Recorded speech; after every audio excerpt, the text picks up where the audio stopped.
Hey fashion lovers, welcome to the Fashion Try-On. If you want to support our channel, please be sure to like and subscribe.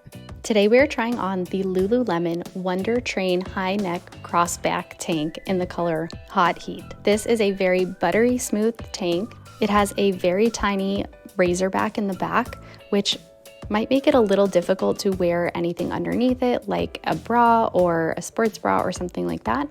You do see in the model's stock photo that they have paired it with a Hot Heat sports bra, but you do see additional lines on the back.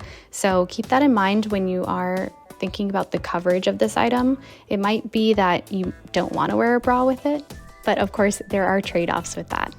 Now trying this on, the first thing that I really loved was the color. I really do love the Hot Heat color. It was very striking.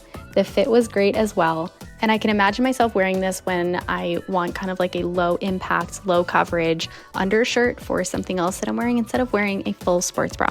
Let me know if you like this item, how you would style it in the comments below. Thanks for watching and be sure to subscribe.